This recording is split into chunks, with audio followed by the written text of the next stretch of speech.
Ce que je ne comprends pas, c'est que des gens qui vivent bien et décemment se permettent de critiquer des gens qui descendent dans la rue pour défendre leur pouvoir d'achat, défendre le fait d'avoir un frigo vide, de ne pas avoir de travail.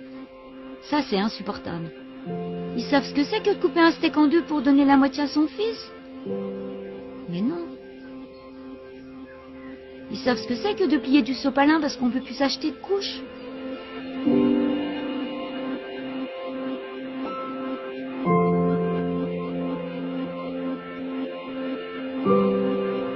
J'avais jamais manifesté de ma vie, j'ai 50 ans. C'est quand même, ça fait drôle de se retrouver au commissariat de police avec les menottes.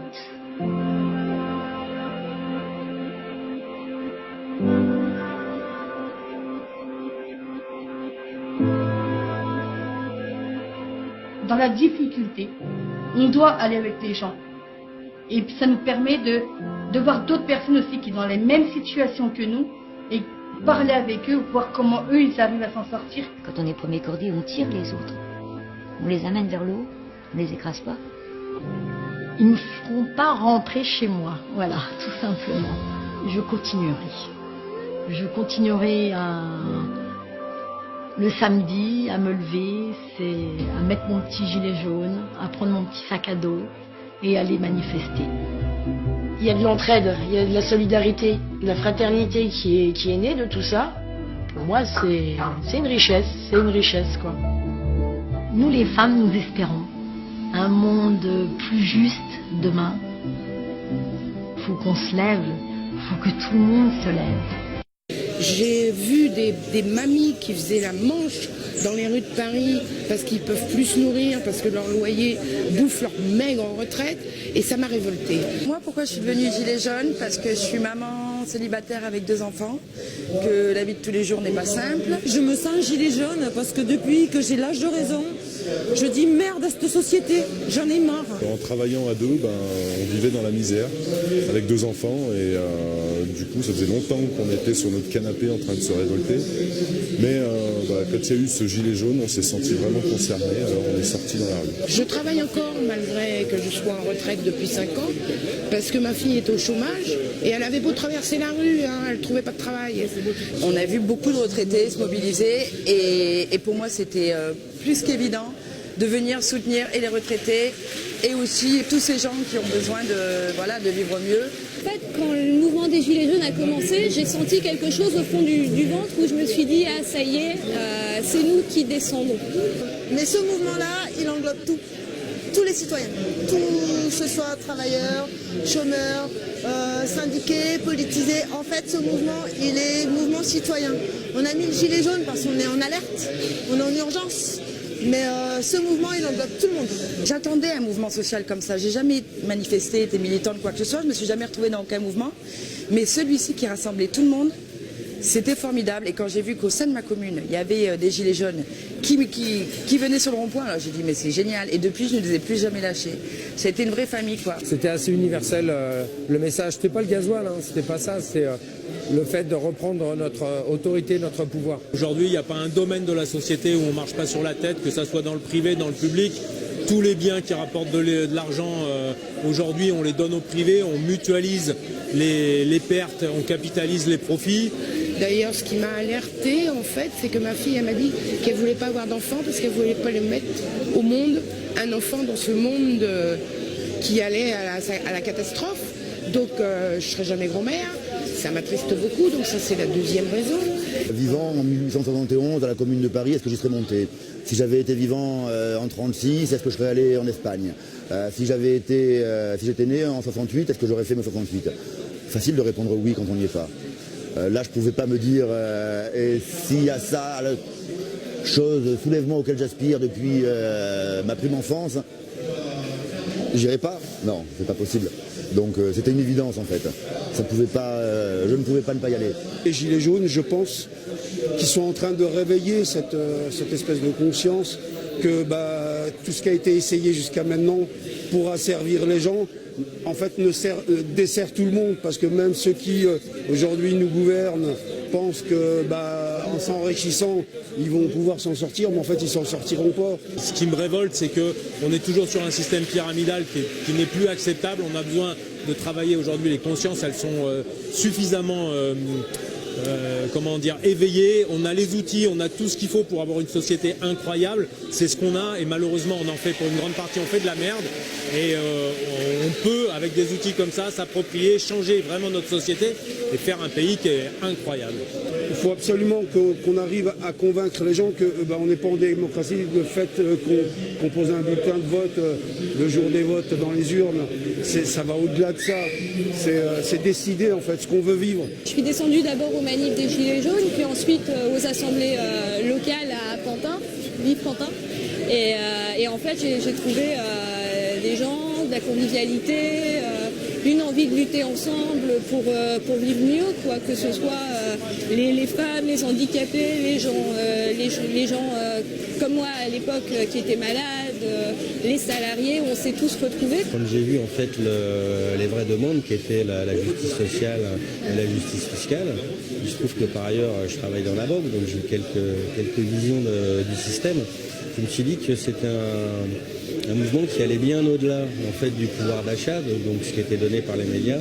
Ça pouvait devenir un vrai mouvement de fond pour un meilleur système en réalité.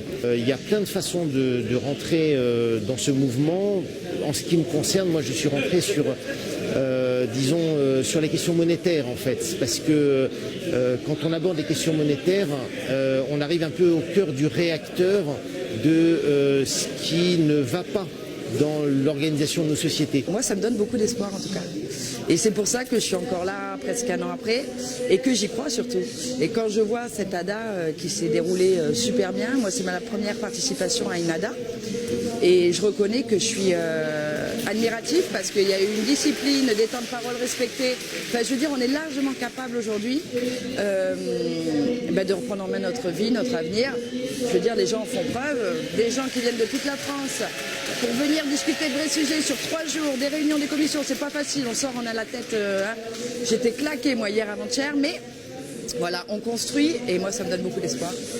Et je trouve ce mouvement merveilleux. Et tous les autres mouvements devraient s'inspirer de notre mouvement plutôt que le critiquer parce qu'on a l'horizontale et depuis le début et ça reste comme ça. Moi j'ai pris mon fourgon d'artisan, à la base il est blanc, j'ai pris un gros feutre et j'ai mis tous les slogans dessus qui m'énervaient parce que franchement déjà un élan solidaire, c'est ça qui m'a donné envie, le fait qu'on se soulève et qu'on se réunisse, qu'on se donne la main.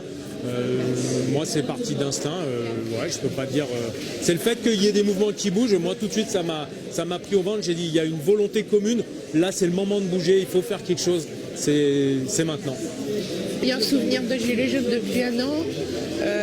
C'est pas le 17 novembre parce que ça a été une catastrophe. Je me suis fait gazer la première fois. C'est la fois d'après où je suis allée à un rond-point où on était plus de 100, le rond-point d'Herblay, et où tout le monde chantait. Tout le monde se solidarisait. On a retrouvé une solidarité, un lien, et ça a été mon meilleur souvenir. Le premier rond-point. C'était un soir sur les Champs-Élysées. En fait, ça arrivait plusieurs fois, mais c'est quelque chose que je trouvais assez magnifique. C'est qu'on se retrouvait, en fait, on croisait, par exemple, des familles entières. Je voyais des gens qui venaient de partout en province. Je croisais des gens, il y avait les parents, il y avait les enfants. Il y avait pour celui qui pouvait un représentant des grands-parents. Et on sentait une certaine ferveur avec des gens qui pensaient vraiment que quelque chose s'était déclenché. En fait. La première ADA, Saint-Nazaire, parce que c'était la première que j'ai faite, pas forcément parce que c'était la meilleure, et de voir plusieurs centaines de gilets jaunes délibérer, débattre, chanter, etc. C'est pas la même ambiance que les ronds-points en fait. J'ai senti une amorce de structuration sur un plan tout à fait horizontal, et ça c'est extrêmement nouveau, parce que toutes les structurations horizontales que j'ai vues, elles concernaient quelques dizaines de personnes. Il fallait que je voie de mes yeux, il fallait que je rencontre les gens, il fallait que je voie si l'étincelle révolutionnaire était à la hauteur de mes attentes. Elle l'est, incontestablement. Rien ne peut arrêter une idée de l'heure est venue, disait Hugo, voilà, je crois que c'est l'heure de la révolution, l'an 1 de la révolution, 53 semaines de lutte intensive, jamais un peuple dans l'histoire de l'humanité n'en était là, quoi. C'est quoi ton plus beau souvenir depuis les Gilets jaunes ? La police qui recule devant les manifestants. C'est beau la police qui recule devant les manifestants. Moi, ce qui me fait vraiment du bien, c'est que les gens, ils viennent, ils me klaxonnent, ils doublent, ils viennent se garer à côté de moi, de mon fourgon, ils viennent discuter, ils me serrent la main. Moi, j'ai mis juste des slogans humains, ouverts, responsables. Et ça fait plaisir. Tu vois que tu fais ta part et que tu contribues à l'éveil des consciences et à discuter, à dialoguer, à renouer du lien. Et ça, moi, ça me fait plaisir aujourd'hui. Après, c'est ma première ADA. Je trouve qu'il y a une force incroyable. Il y a vraiment des gens puissants au niveau de la matière grise. Il y a une grosse réflexion profonde. En même temps, il y a de la lutte et de la radicalité. C'est ce qu'il faut parce que les choses, elles changent avec un petit groupe de gens motivés. Et ici, c'est ce qu'on a et c'est génial. Sur des actions, on va dire, de blocage économique dur. On a réussi à prendre des objectifs qui n'avaient pas été pris depuis des années, voire pas dans le même sens, et voir que les personnes ont réussi à être cohérentes et solidaires. On a réussi sans se connaître à avancer main dans la main. Et ce qui m'a fait plaisir aussi, c'est que j'ai vu qu'il y avait aussi bien hommes, femmes dans le mouvement. Et la détermination, elle est chez tout le monde. Et c'est ça qui m'a fait plaisir. Et surtout avec des actions de blocage économique dur. C'est à ce moment-là qu'on a eu de l'impact à mes yeux. Et c'est ce qui m'a fait vraiment plaisir. À Saint-Nazaire, tu vois, où il y a toute l'assemblée qui ça finit par hurler, il y a un moment de tension de dingue, et puis tout d'un coup, ah putain, ça y est, en fait on se rend compte, on veut tous dire la même chose, mais pas avec les mêmes mots. Ah, et là, tout d'un coup, non, il y en a plein des bons moments, c'est toutes les semaines même. Tous ces gens qui ne se connaissent pas et qui s'embrassent finalement, sans s'embrasser physiquement, ils s'embrassent, ils se tiennent la main sans se la tenir, ils sont ensemble, ils se soutiennent, ils se relèvent. Les uns les autres, ils ne se connaissent pas. Ça, c'est mon meilleur fruit des Gilets jaunes, c'est cet élan de solidarité vers l'inconnu.